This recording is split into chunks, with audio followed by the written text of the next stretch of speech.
कौबा नों कोरो नोंले नों फरबा कोरो नुमित पोइनु थागी लोइसिलक्पा मतम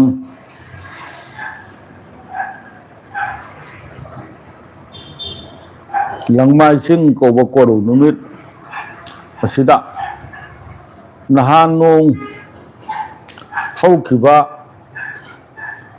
नोंमाइजिंग नुमिता पोइनु था वाक्चिंग था अनिसिगी मरमदा चौराक्पा वारी वाताई अमा लेपाक मियामगा पौसानखरे खलोन सेंगनाई पा हाइना कौबा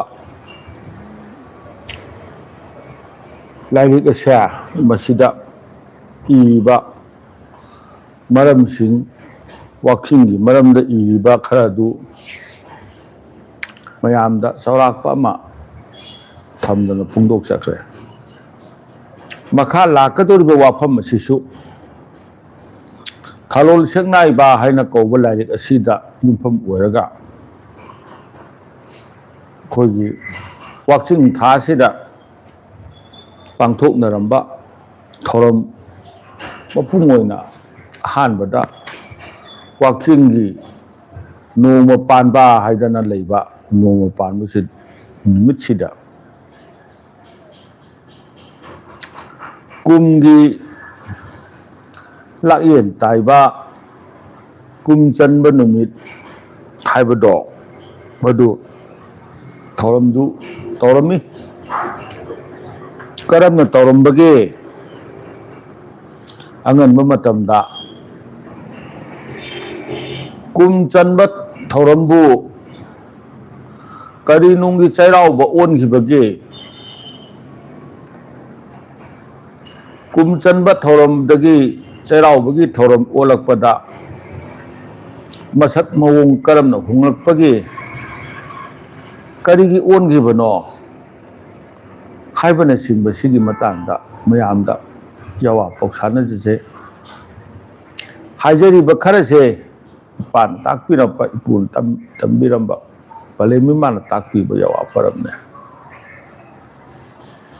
पुया लाइरिक असिदा पुयादा हानगी थक्ता इरंबा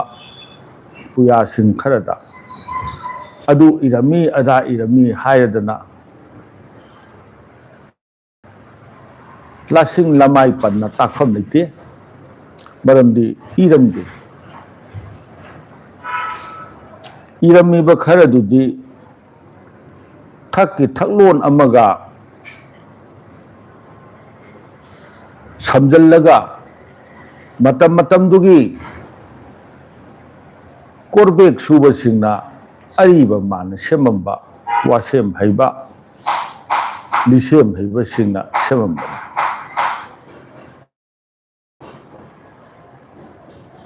चुंबा लानबदी लेपागा नैनबियो असी मयामदा हगचगदौरिबसिंगसिदी लाइरिकी वादी लाइरिकता लैये थागा पारगा अदुम थोए इपाना इपुना लिरंबा मिरोल कया मथंग मथंग चिंथांग लाना लिनरक वारीदी लाइरिक लाचलमदी खुनुंग लिसटना चिंथांग येना लेहौए लाली हाइसी हाइंगमदे चुम्मी हाइसी हाइंगमदे खुदम पियू पिंगमदे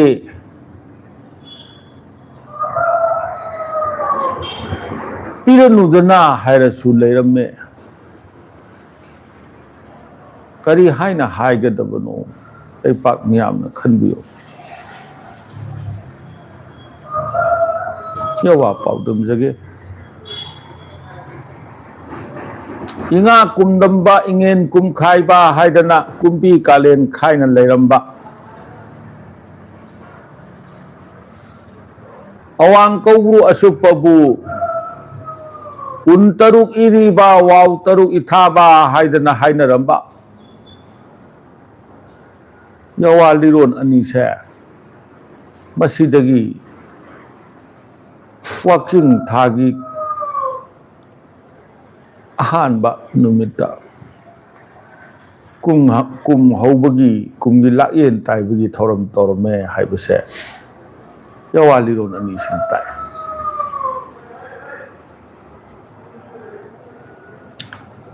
करिगी कुम हौरम बनो हाइबदुदी मांगी ममांगी मतंगदा अखोइना वारीदुदा कुपना हाइखरे हाइना इखल पंथौ मपाना पंथौ मपागी वाकोन पुंगदा नवा नावयुम साना लिटु लियाई चिंकटपबु वांगना चिंकटले वाकचिंग कोवे हाइदना वाकोन पुंगदा चिंकटले वाकचिंग कोवे हाइदना पंथौ मपादा थाबु मनी लेरगा पले मम पिरकनबगी धमक लाकदोरिब तारकदोरिबदु वाकचिंग द चिंकले फाइरेन द फाये लमता द ताये पलेम पिबु नुंग पलेम पिबु नुंग ताबदो सची फोई तादा अमुक सयोन चिंकले कयात कांगने खाइदे मथंग मथंग लाए अदुना वाकचिंग दा कुंगी कुमहौ था ओइना तौरपदी करी नुंगिनो हाइदी पंथौ मपाबु मसक खंबने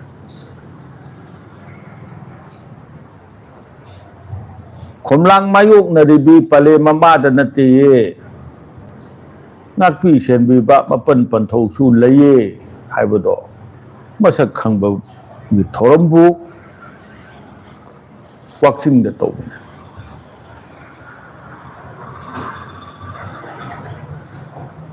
वाकचिंग द तौरप पना पंथौ मसक खंगकप मतमदा कैदौरे मपा मसक खंगबा मपू मसक खंगबाबु पाखंगबा कौ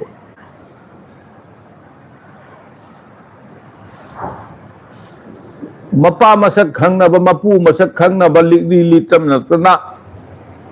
पागी परम the Lakpa पूगी Puram the Lakpa मधुबु पाखंग बलिसत कवे नसी मयाम द थमी वाफम से अदुगुंबा मपा मसक खंगबा मपू मसक खंगबा पागी परम the चलकपा पूगी Puram the चलकपा Pakhangba हाइबदुगी लिसत the Lakpa मरुगी परम अदुना अखोइना कुमगी कुमहौ अहानबा बु वाकचिंग दगी हौरगा इंगा द लोये कुम म पाये इंगेन दगी हौरगा पोइनु द लोये कुम खाइरे थाबुम तरुक अदुना कुम मसाये सुबु इंगा कुम तंबा मतमदी इरिये पागल हापे पुंगनिंग पिये तासले इरीब कवे मसिबु उन तरुक इरीब कवे वाव तरुक इथाबा हाइबदी ताइबंगी थौयाम पुरकपा इंगेन कुमखाइब थाबु वाव तरुक इथाबा अवांग कौबु असुप ओइबा कोकपी कोकलेन दा कुम तरुक इरीदन लेरुबदो वाव तरुक इथारकदोने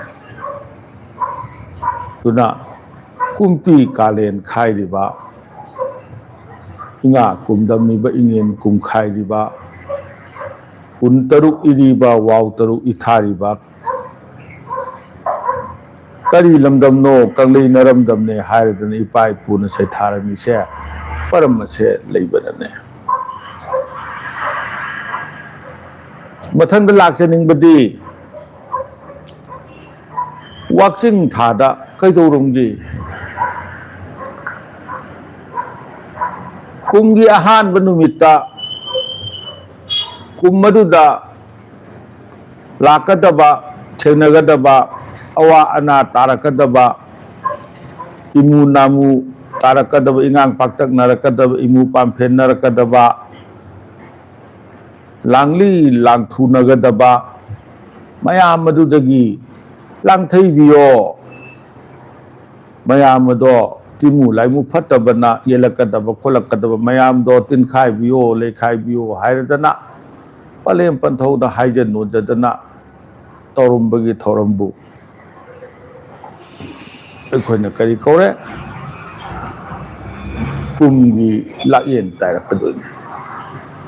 ꯀꯔꯤꯒꯤ ꯑꯗꯨꯒꯤ ꯀꯨꯝꯁꯦ ꯑꯁꯤꯕꯨ ꯀꯨꯝ ꯆꯟꯕ ꯍꯥꯏꯕꯗꯤ ꯑꯩꯅ ꯍꯤꯡꯒꯗꯕ ꯀꯨꯝꯒꯤ ꯃꯅꯨꯡꯗ ꯃꯗꯨꯁꯨ ꯆꯟꯁꯤꯟꯕꯤꯌꯣ ꯍꯟꯗꯛꯀꯤ ꯀꯨꯝ ꯑꯁꯦ ꯉꯁꯤꯗꯒꯤꯅ ꯍꯧꯒꯗꯧꯔꯤꯕ ꯀꯨꯝ ꯑꯁꯦ ꯑꯩꯅ ꯍꯤꯡꯒꯗꯕ ꯆꯍꯤꯁꯤꯃ ꯑꯩꯅ ꯍꯤꯡꯒꯗꯕ ꯄꯨꯟꯁꯤꯒꯤ ꯀꯨꯝꯒꯤ ꯃꯅꯨꯡꯗ ꯉꯁꯤꯁꯨ ꯆꯟꯕꯤꯌꯣ ꯍꯥꯏꯕ ꯀꯨꯝ ꯆꯟꯕ ꯀꯧꯋꯦ ꯑꯗꯨꯅ ꯀꯨꯝ ꯆꯟꯕꯒꯤ ꯊꯧꯔꯝ ꯄꯥꯡꯊꯣꯛꯑꯕꯗꯤ ꯆꯍꯤ ꯑꯗꯨꯃ ꯃꯍꯥꯛ ꯇꯦꯛꯇ ꯀꯥꯏꯗꯅ ꯂꯩꯔꯅꯤꯌꯦ ꯍꯥꯏꯕꯒꯤ ꯌꯋꯥ ꯄꯔꯝ ꯑꯗꯨꯗ ꯂꯥꯛꯑꯒ ꯀꯨꯝ ꯆꯟꯕ ꯊꯧꯔꯝ ꯑꯁꯦ ꯄꯥꯡꯊꯣꯛꯅꯔꯝꯕꯅꯦ ꯑꯗꯨꯅ ꯑꯩꯈꯣꯏꯅ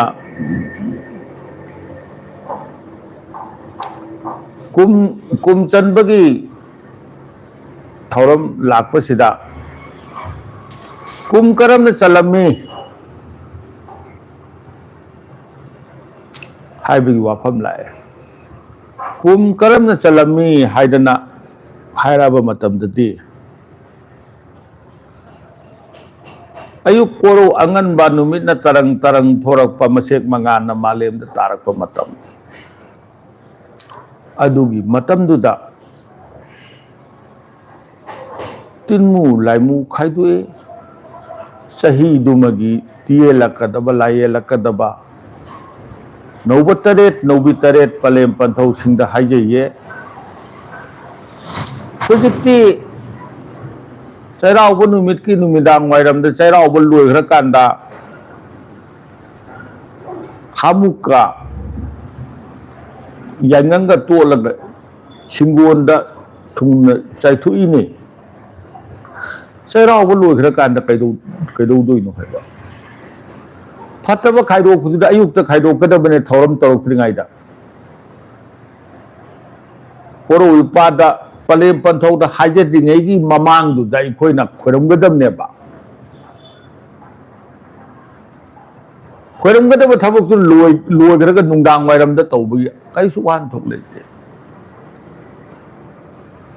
ꯑꯗꯨ ꯑꯌꯨꯛ ꯌꯦꯟꯗ ꯑꯉꯥꯟꯕꯗ ꯐꯠꯇꯕ ꯈꯥꯏꯗꯣꯛꯄ ꯑꯗꯩꯗꯤ ꯀꯣꯜ ꯂꯤꯛ ꯋꯥꯏꯔꯝ ꯐꯦꯡꯕ ꯈꯪꯗꯦ ꯏꯃꯨꯡ ꯃꯥꯡꯒꯣꯟ ꯁꯨꯃꯥꯡ ꯋꯥꯏ ꯇꯩꯕ ꯈꯪꯗꯦ ꯋꯥꯏꯁꯤꯠ ꯂꯝꯁꯦꯡꯕ ꯂꯣꯏꯅ ꯂꯣꯏꯔꯦ ꯍꯥꯏꯔꯀꯥꯟꯗ ꯈꯣꯏꯖꯨ ꯂꯩꯈꯥꯝ ꯊꯥꯔꯦ ꯇꯤꯃꯨ ꯂꯥꯏꯃꯨ ꯇꯥꯜꯂꯦ ꯍꯥꯏꯕꯗꯨ ꯂꯣꯏꯔꯕ ꯃꯇꯝꯗ ꯀꯣꯔꯧ ꯏꯄꯥꯗ ꯆꯍꯤꯗꯨꯃꯒꯤꯗꯃꯛꯇ ꯑꯐꯕ ꯄꯤꯕꯤꯌꯨ ꯍꯥꯏꯔꯗꯅ ꯀꯣꯔꯧ ꯏꯄꯥꯗ ꯍꯩꯔꯥꯡ ꯆꯔꯣꯡ ꯑꯆꯨꯝꯕ ꯁꯤꯡꯉꯦꯜ ꯂꯩꯔꯥꯡ ꯅꯤꯡꯊꯤꯕ ꯂꯥꯏꯖ ꯏꯄꯥꯟ ꯂꯥꯡꯕꯤ ꯂꯩꯔꯥꯡ ꯊꯦꯜꯂꯗꯅ ꯅꯧꯕ ꯇꯔꯦꯠ ꯅꯧꯕꯤ ꯇꯔꯦꯠꯀꯤ ꯍꯩꯊꯥ ꯂꯩꯊꯥ ꯇꯧꯔꯗꯅ ꯃꯥꯏꯀꯩ ꯃꯔꯤ ꯁꯨꯡꯗꯥꯏ ꯅꯤꯄꯥꯟ ꯊꯛꯈꯥ ꯉꯥꯛꯄꯤꯕ ꯄꯟꯊꯧ ꯏꯄꯥꯁꯤꯡꯒꯤ ꯊꯥꯔꯗꯅ ꯃꯥꯏꯀꯩ ꯃꯔꯤ ꯁꯨꯡꯗꯥꯏ ꯅꯤꯄꯥꯟ ꯊꯛꯈꯥ ꯇꯨꯅꯅ ꯄꯥꯔꯤꯅ ꯃꯨꯕꯨ ꯉꯥꯛꯄꯤꯌꯣ ꯍꯥꯏꯗꯅ ꯍꯥꯏꯖꯔꯒ ꯑꯩꯈꯣꯏꯅ ꯆꯍꯤꯁꯤꯃ ꯉꯁꯤꯗꯒꯤ ꯍꯧꯒꯗꯧꯔꯤꯕ ꯆꯍꯤꯁꯦ ꯃꯁꯤꯗꯒꯤ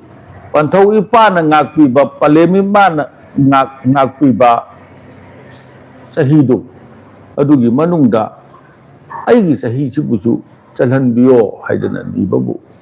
ꯀꯨꯝ ꯆꯟꯕ ꯀꯧꯏ ꯑꯇꯣꯞꯄ ꯑꯃꯅ ꯑꯩꯅ ꯍꯤꯡꯒꯗꯕ पुंसी से हंड्रेड की सही से मुझे हापी यो हाई जब मुझे जो कुमचन बखो कुम मदो मनुंग चंचन बने हाई बड़ी यावन बने अदुना मोग संगाई नुंगा लालिबा इमुंगी लाइसिंग हुयुम लाइसिंग पांड लेरिब लाइसिंग असे खुरम नरम बने कुमगी लायेन ताइब नुमितुना करीगुम्बा मागी वाक्सिंगी नोंग पानबा हाइबिसिने वाक्सिंगी नोंग पानबदो नोमाजिंग दे तानी हाइब लेते निथौ काबदा ताब याय लेबाक पोकपदा तारक पुया युम जक्से तारक पुया तारक प नुमितुगी मतुंगिना लायेन ताइब नुमितुदा मसादा तिनकोक चगदबा लाइकोक चगदबा समूह हक्चांगी नोम संगागी हिंगोन चाइगो नुंगी चाइथोकदबसे नुमितुगी पोट खेने मयाम याम कुपथरुद्रगसु हंदक्ति लेबाक पोको नुमित ताय वाक्चिनगी नोम पानबसे लेबाक पोको नुमिता नोम पानबा ताबनिना लेपाक कनाना पुगे मालेम नैरेन हनबी पलेमी मान पुये लेसिरेन लेपुनबी अदुना इरु गदोरिब सादें गदोरिब नत्रगा लोयरा अकांदा करीगुम्बा म चाइथोके खोटोके हाइदना तौरिब मदुगुम्बा इसिंग पोल असेंबदु अदुगी मनुंगदुदा लेपाक बसेट अमा हापचलो लेसाम मुतुम मसा कनाना तौबिगदबा पलेमी मान सिंदोकिगदबा नाई ताइरेन पुंफाई याउनी दुगी मथक्ता लेपाक मसेट हापचल अदुगा लेपाक पोकप नुमित ओइबनिना लालू कोक अमगा हाप याय लालू कोक अमने ताइरेन ने पुंफाई ने अहुम सिना लेपाक लेसा यावरबा लाइजे इसिंग दुदा नुपका सिंदोपा खरगे हेना फजहनगे मरु चंगनगे हायरगदी चेंग अंगोबा मचेंग अंगांग महाप याय पलेम पंथौ सना मदुदा लुपकांदा अइखोइना इरु सादेंगनी मोम संगाई सिंदोकने अदु तौदिंगैगी ममांगदो मदुददी कैदौनी नुमितुगी दुदा खुजु लेखाम थादोकनी अमोट अकाई सिंदोकनी अदुगा कनोदो मसाइगी हामु का कनोदो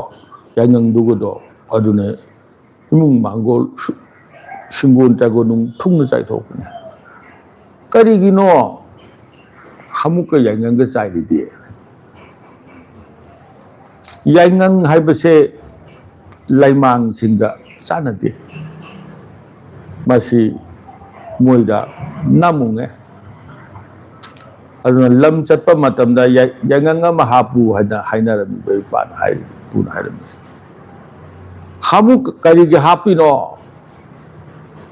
हामुक्ति कदाइदगी लौगनी हाइबदा फुंगागी मखोंग मरीदो मरी दुदगी हामुक लौवे इमोइनु इमाना चाइबने इमोइनु इमाना चाइबो ओइबगी फुंगागी हामुक लौबो नंगना आइना खोयुम लाई तानबा ngamba इतिक ओइदेबा तिमु लाई मु तानबा ngamba इतिक ओइदे अदो लाइदी लाइना तानबने अदुगी दमक्ता पलेम इमादा खोरमगा पलेम इमाना तिमु लाई मु तानबियो हाइदना हाइरा कांदा पलेम इमादा खोरमबने अदुना अयु अंगनबदो मदुदा Koyna कनोदु अखोइगी हामुक नुमुतु तौरगा jangan torga hingon thung loi na chai thu e adu loi re haira kanda imung da leiramba kano myang loi na सिटोकना खोटोकना तौरकांदा वाई नुंग तैथुए हायरकांदा कुजु लेखाम थाबियो अदुगी तुंगदा इमुंगदा इमुंग मपाल हाइबा मनुंग मपाल हाइबा अनि लेरे अदुना संथोंग पुमाई लेपिरिबा पंथौइपा संथुबलेन नपानबा अदुदगी काजाव याबी पलेम इमा लबलेन कादा लेंसिलिबी पलेम इमा लेरेन हनबी इमुइनु इमा उरेल सिदबा ओइना लेपिदना लैरिबा उरेप मसिदा सहीगी ओइना निमित्तुगी अहानबा ओइना अथेन पोट चमलौ मथेल मसिंग सुना काबिबा याय सिंबी जेंबा हाइबा याय इथंदगी खोरमगदबा नतबनिना लफोय लफांग चंग थोकबा हापा याय हाई मनम नाइबा हापा याय खोयुम पुनिंग फाननबा मैरा मेकुक लांगे हायरगा इमुंगी लाई खोरमबा लोइरे हायरगना पांदा थोरगा पानगी लाई खोरमे मनुंगदगी मपांदा थोरकपना अयु अंगनबसे अदुना मपांदा थोरकानदी कना लेरमे कोरु इपा लेरमे मालेम लेरेन हनबी पलेमी मा मांगदा खमनुंग लांगो लेमा लेरे मयाम अदुगी तौदगसु थका खागा अनीगी हैरांग लेरांग तौरनी माइकई मरी नाकपा खुयुम लाई मरीगी हैथा लेथा तौरानी अयेत अपन पीबीरिबा नौबा नौबी पलेम पंथौ सिंगी अदगिरी सही दुमगी सरोई चखांगनी ngaरोई चखांगनी सरोई चखांग ngaरोई चखांगबदी यामना समना सिंजू अमा हापन सिबु सरोई चखांग ngaरोई चखांग कवे असुमना तौरबा मतमदा चही दुमगी ताइबंग मपारी ममो मधु मसु सिंह नुंगा याई फबा पीबियो फतबा थोगन बिगनो अवा अना तहन बिगनो हाइदना निजबगी थोरमदो मधु कुमचनबा हाइना तो लायन ताइबा थोरमदी थक की लाइबा सही अइना ngasi बावबा हिंगैबा सही से थक की सही ने नतरा अदुगी हिंगैबदुगा तुंगदा लाकदबा अनीदुगा ताइसन्नबदो अदुबु लायन ताइबा कवे लाक्सलगा अनीदो चिदाई अनीदो ताइसन्नबदो अदुना कुमगी लायन ताइननबगी दमक कुमचनबने थौरमदे मतने लायन ताइरक्तदना लायन लिखाइनना लिततनना लैरगदी कुमचलु यारोये वकल ताइको हारिसे अदुना लायन ताइगे हाइपगी दमकता कुमचनबनेबा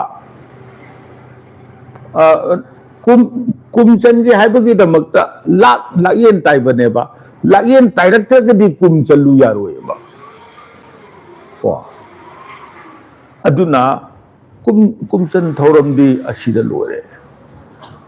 इचम चमे पाइ पुना हान बतरमस चैराउबा करिगे लाकनो कुमचन बथौरम कोन चैराउबा हाइनि चैराउबा हाइबदी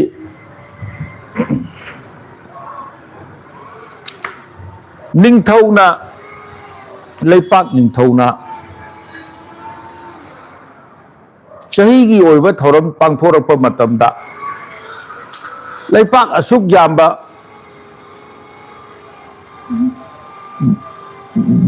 युमथोंग असुक याम्बसे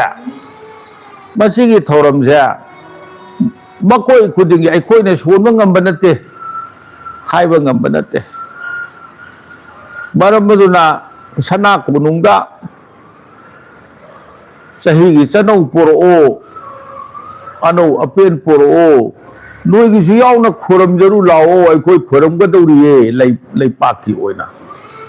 सिदा कनिंग कनिंग बमीना मसा मसा यावनिंग बमीना यावजरु लाओ हाइदना पाउचेले वासा साजै असांबा अमदा सरिक यालदना खिंगदना तौरगा लेरक कोनसांग थुंगना सगोन पाउजेले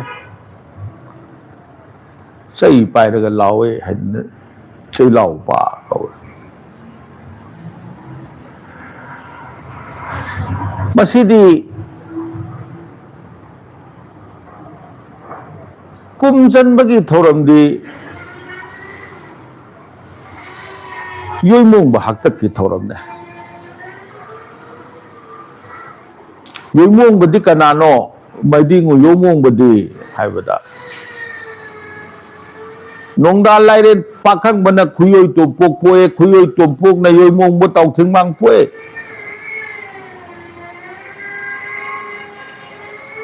योइमोंग बना पालिंगे मतम दुदी 3rd century की वाने 4th century की वाने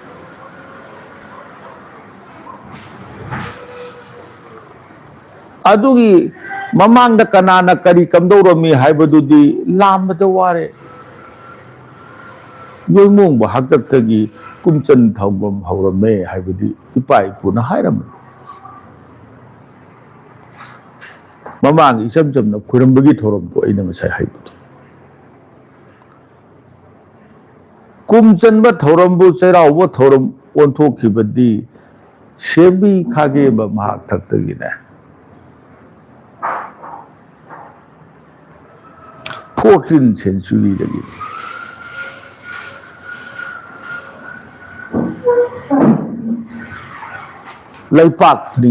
लेपाक के महुत्ती निंगथौना सिल्ले निंगथौ के महुत्ती लेपाक ने सिल्ले मरम अदुना लेपाक की महुत्तो निंगथौना सिल्लगा अदुम इचम चमना पांगथोअम्बा थौरमने मदुदा सेम्बी खागेम्बना कंगलै युमथोंग यैना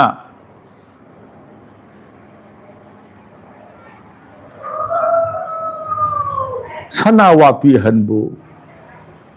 खोयुम लाई अथोइबा ओइना लालहनगिबदगी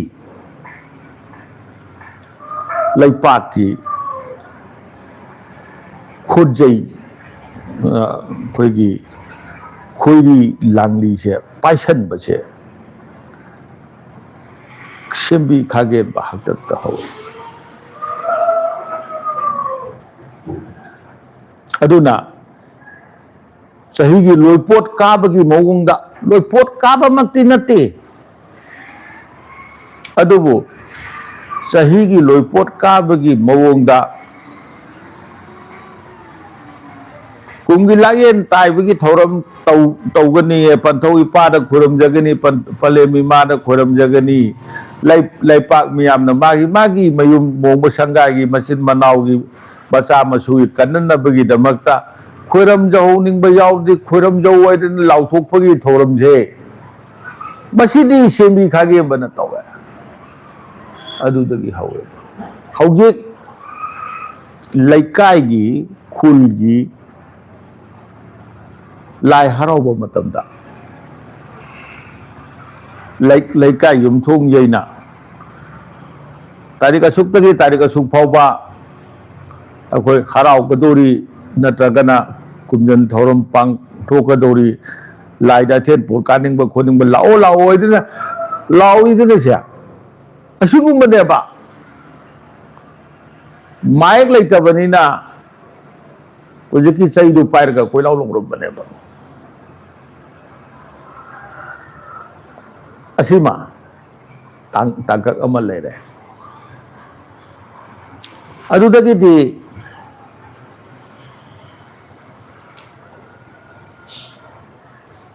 चिंथंग खोब महाक थक वाक्चिंग द तौरंब थौरंबु सजीबुद ओलक्पा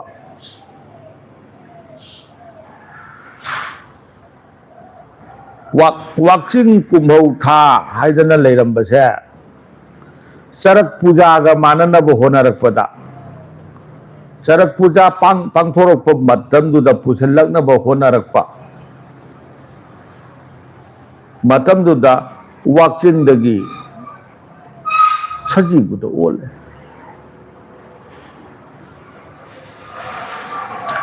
कुमसिंग पारकपदा सजीबु कालेन इंगा इंगेल हाइदना पागरेनी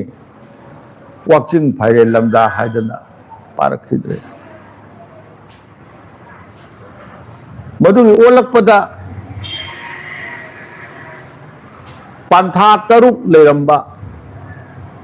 ओइना इरे पंथा तरेत लेजरंबा लमदमजे पंथा तरुक तो ओले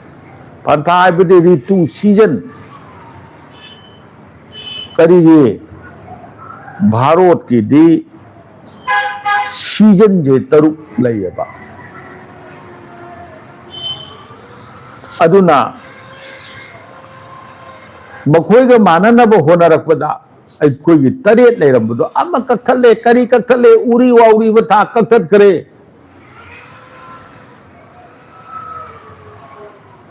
कदाइदा हापचनग्रे मसाइगी निंथम थासे मसीदा हापचनग्रगा सांदोखल्ला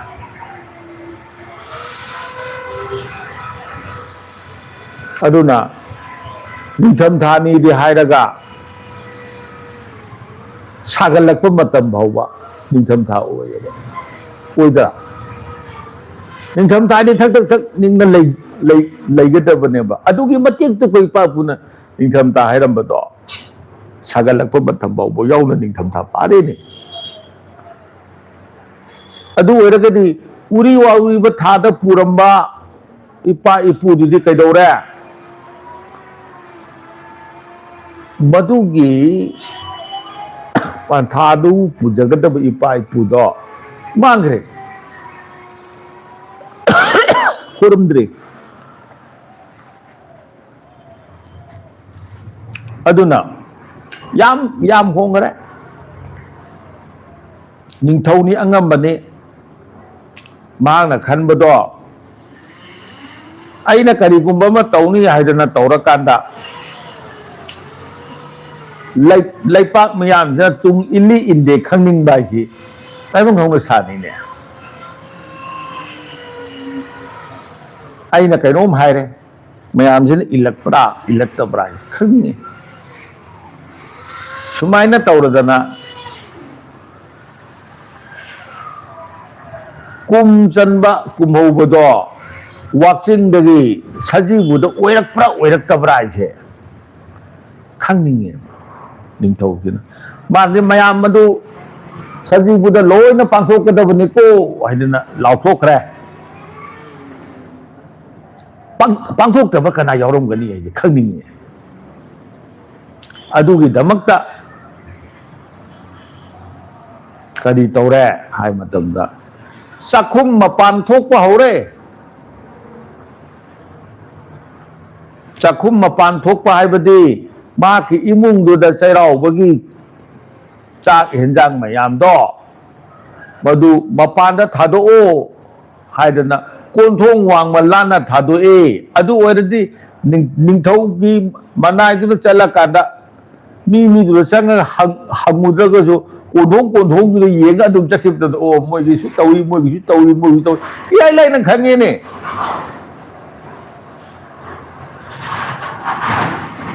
अदुना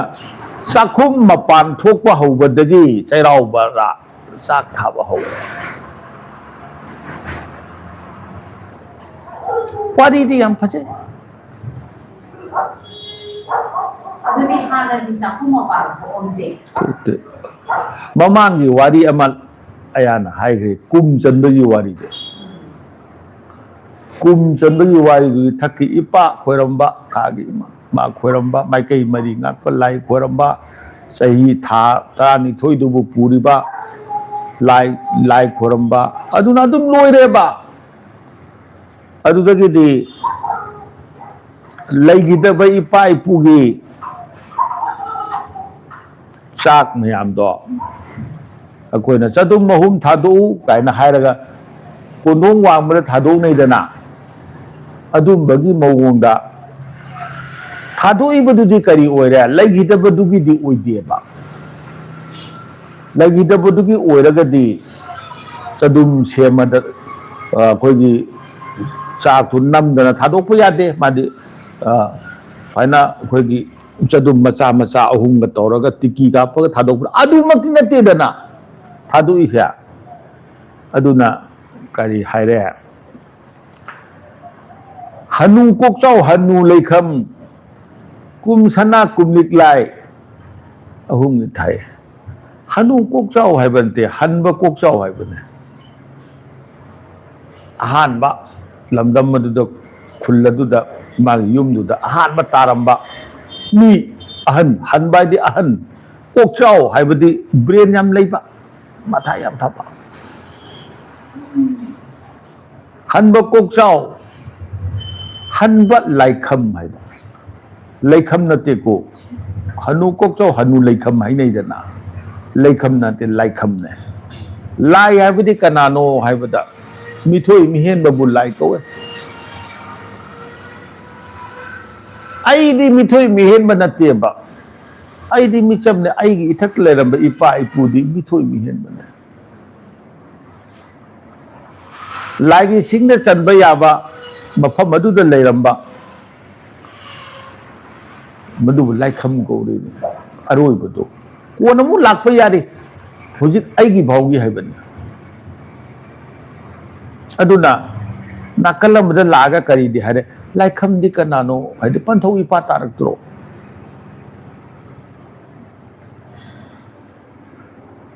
अदुना मनुंगदा इये येनये मये किदि खुल्लसिदा लेरंबा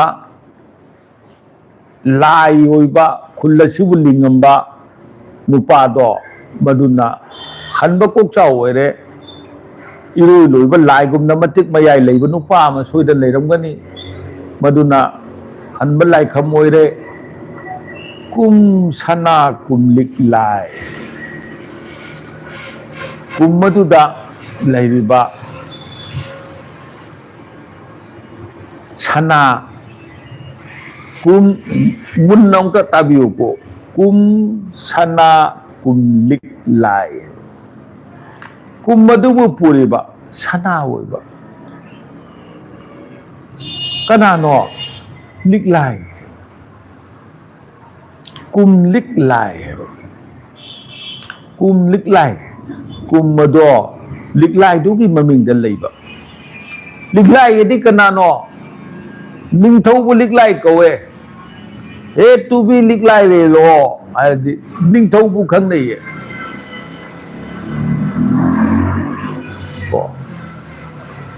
निंगथौबु सरुकनेबा थाइबा कुम सना कुम लिकलाई है निंगथौबुने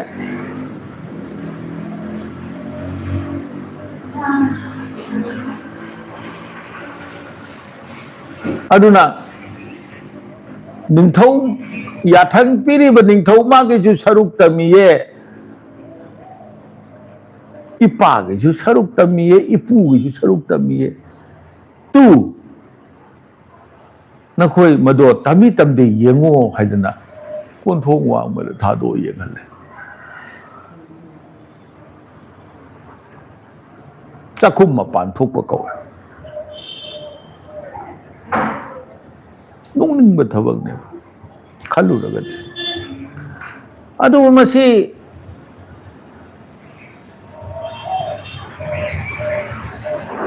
कोरबेक सुबा हाइबा सिंगना मसी ओइंदे तो सेमदे फजन को हौगिबा चहीना ngसाइगी हौगिबा चही ओइरिबा चही लाकतबा चही चही अहुमनी हाइना खाइदुइने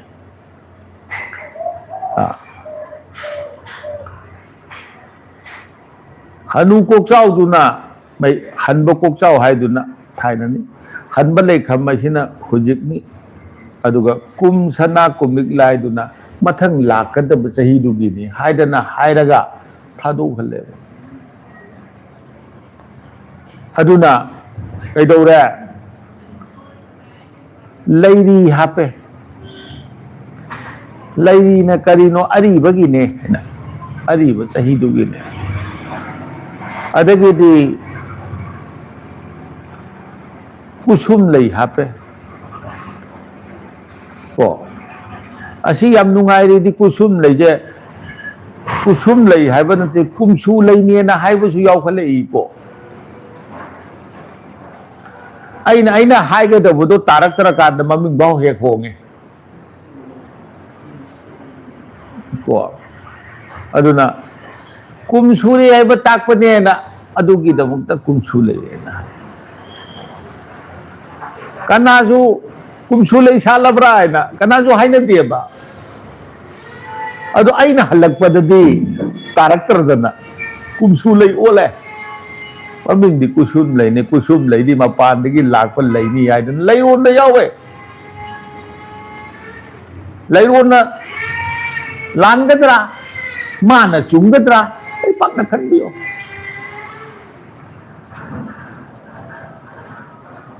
कोंबी रही खाजना कोन लाकदब चहीगिने हुजिकी फाउबा खोइरंबा लोइद्रिङाइदा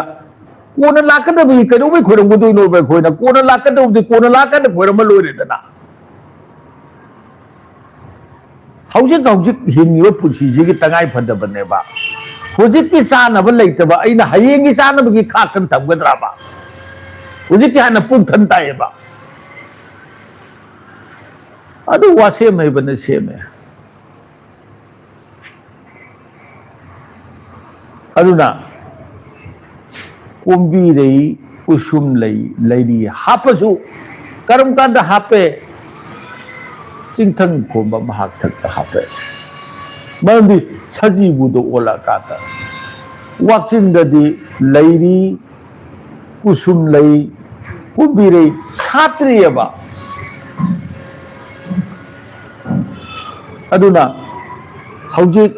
असिगा मरी लेनबा वारी सागले कोंबी रेगिदी लंफेल नवा कोंबी लई यारल पात ओंबी लई हायरमिने कोंबी रेगी वारी दी तुंगाले सैराव बगा समजनरकपदी तारक न बायन ngसाइगिदो तौरगे तौवे मसी अयाना मयाम द लीजरी बसे मसीना मचुम हाइब नतेको अइना ताब खरदो मयाम द हाइजबने लाइक पुथोनिंगाय लेते इरमदबनीना इरमबुदी पुथो याबा इरमदबनीना पुथोनिंगाय लेते मसीदी रिसर्च की मतलब में रिसर्च की मेटेरियल ओइबियु हाइजबने छजीबुदा हौरंबा वाक्सिंगदा हौरंबा अदुदगिदी चाक थादोअमदबा मयामसी मतिक चाबा खुदम चांगदम मयामदुगी मरक्तुदा मतिक चादबा इचम चंबा अई वाफम से अइना हुदोक्तुरपनि मसीजु खन्नबदा हाप याब्रा हाइना येंबियु वाइदना थांजनबनी तौबिदबा यादे हाइबा इकनादसु हाइजदे अइखोइना खंगदबदी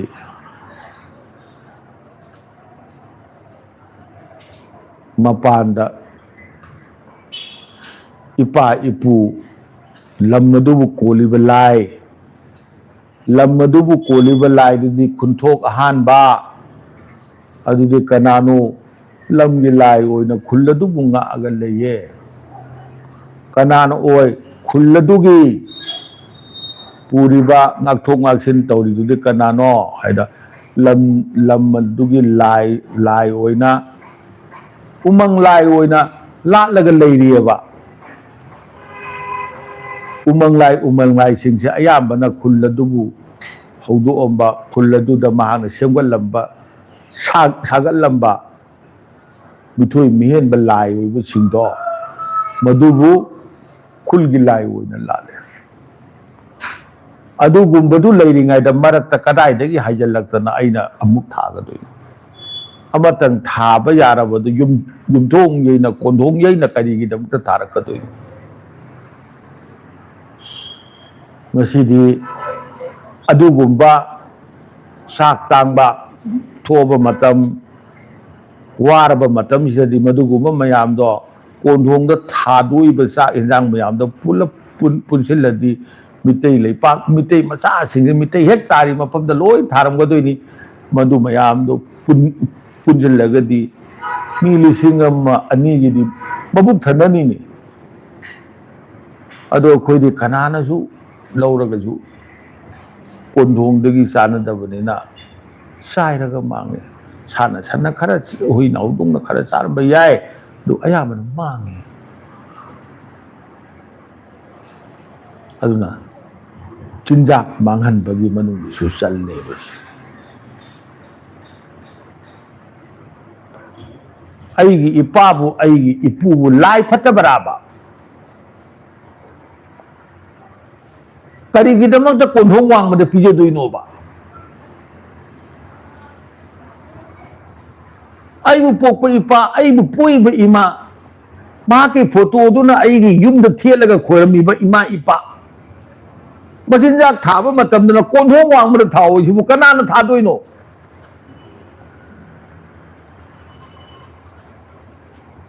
asigumba lisat ama lai adugumba lisat laiba sigi mawong se masigi matau se masi pharibra phatabra haida koi khanaba tabani maramdi karino haibda sannabi karino miyam sebane afabadudi semgatsi phatabada loktok se hanna chanaram taraju yumdagi lai khurumbaga thore haidana hairagasu aina selaiba phi aina peruda fataba taiba tade amangba taira tade hongdok tare dana ai yumdagi tawraga selaga lakpani haidana hongdoi haidana khangdan laibudi haunade ba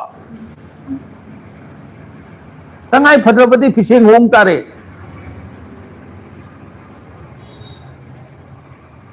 hirammaside koi amukka khandaraga phare adu makha chathasi phatre hongdokse afababu lausanba ngamba phatababu hongdokpa ngambagi thauna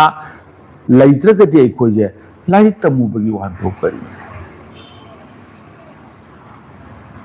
lairik karigi tami reasoning yaunaba ai chummi ne lali ne haina khananaba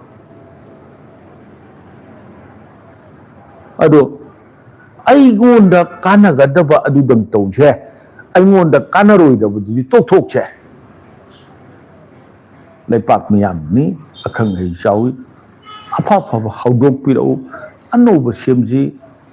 anoba lamdam mama anoba mayol ama songanji haibase masi wafam masi leipak miyamda thamjare haraga ngasigi oinadi handak sigi oinadi patang sida loisanjage adubu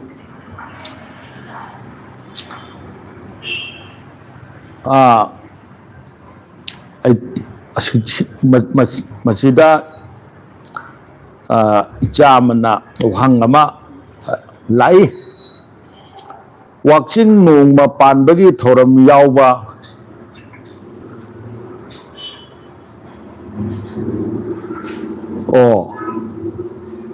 pami masigi thoramje pangthokpa matamda hujingmakti ꯌꯨꯝꯗ ꯇꯧꯅꯗꯕ ꯃꯌꯥꯝ ꯌꯥꯎꯔꯤꯕꯅꯤꯅ ꯀꯗꯥꯏꯗ ꯇꯧꯒꯗꯒꯦ ꯍꯥꯏꯗꯅ ꯍꯪꯉꯛꯄꯅꯤ ꯑꯗꯨꯗ ꯃꯌꯥꯝꯗ ꯍꯥꯏꯅꯤꯡꯉꯤꯗꯤ ꯀꯛꯆꯤꯡ ꯅꯣꯡꯃ ꯄꯥꯟꯕꯒꯤ ꯊꯧꯔꯝꯁꯦ ꯅꯝꯕꯣꯜ ꯁꯥꯕꯜ ꯂꯩꯀꯥꯏꯗ ꯂꯩꯕ ꯁꯂꯥꯏꯀꯣꯟꯒꯤ ꯂꯣꯏꯁꯪꯗ ꯃꯗꯨ ꯄꯥꯡꯊꯣꯛꯅꯕ ꯁꯦꯝ ꯁꯥꯖꯩ ꯃꯌꯥꯝ ꯀꯔꯤꯒꯨꯝꯕ ꯌꯦꯡꯕꯤꯅꯤꯡꯕ ꯌꯥꯎꯕꯤꯅꯤꯡꯕ ꯌꯥꯎꯔꯗꯤ ꯑꯗꯨꯝ ꯂꯥꯛꯄꯤꯕ ꯀꯥꯏꯗꯦ ꯃꯐꯝ ꯑꯗꯨꯗ ꯑꯌꯨꯛꯇ ꯑꯩꯈꯣꯏ ꯄꯥꯡꯊꯣꯛꯅꯕ ꯍꯣꯠꯅꯖꯒꯅꯤ ꯍꯥꯏꯕꯁꯦ ꯃꯌꯥꯝꯗ ꯍꯥꯏꯖꯔꯤ ꯑꯗꯨꯒ ꯊꯣꯏꯗꯣꯛꯄ ꯇꯧꯒꯗꯕ ꯅꯠꯇꯦ ꯏꯆꯝ ꯆꯝꯅ ꯏꯄꯥ ꯏꯃꯥ ꯈꯣꯏꯔꯝꯕꯒꯤ ꯊꯧꯔꯝ ꯈꯛꯇꯅꯤ ꯀꯨꯝꯒꯤ ꯂꯥꯛꯌꯦꯟ ꯇꯥꯏꯕ ꯀꯨꯝ ꯆꯟꯕꯒꯤ ꯊꯧꯔꯝꯗꯨ ꯈꯛꯇꯅꯤ ꯑꯁꯤ ꯍꯥꯏꯔꯒ ꯃꯌꯥꯝ ꯄꯨꯝꯅꯃꯛꯄꯨ ꯈꯣꯏꯔꯝꯖꯔꯤ ꯈꯔꯗꯪ ꯐꯣꯡꯗꯣꯛꯆꯈꯤꯕꯁꯤꯗ ꯇꯥꯏꯕꯪ ꯑꯣꯏꯕꯅꯤꯅ ꯍꯦꯜꯂꯞ ꯉꯥꯡꯈꯤꯕ ꯋꯥꯂꯞ ꯇꯧꯈꯤꯕ ꯃꯌꯥꯝ ꯌꯥꯎꯔꯝꯒꯅꯤ ꯃꯗꯣ ꯈꯪ ꯍꯩꯔꯕ ꯂꯩꯄꯥꯛ ꯃꯤꯌꯥꯝꯅꯅꯦ ꯉꯥꯛꯄꯤ ꯍꯩꯕ ꯈꯣꯏꯌꯨꯝ ꯂꯥꯏꯒꯤ ꯃꯇꯤꯛ ꯃꯌꯥꯏ ꯆꯦꯟꯕ ꯂꯩꯄꯥꯛ ꯃꯤꯌꯥꯝꯅ ꯑꯄꯪꯕ ꯇꯥꯏꯕꯪꯅꯤ ꯍꯥꯏꯅ ꯈꯟꯕꯤꯔꯒ ꯉꯥꯛꯄꯤꯌꯨ ꯍꯥꯏꯕꯁꯦ ꯍꯥꯏꯔꯒ ꯁ꯭ꯋꯥꯏꯗ ꯂꯣꯏꯁꯤꯟꯖꯔꯦ ꯍꯩ ꯍꯌꯥ ꯍꯩ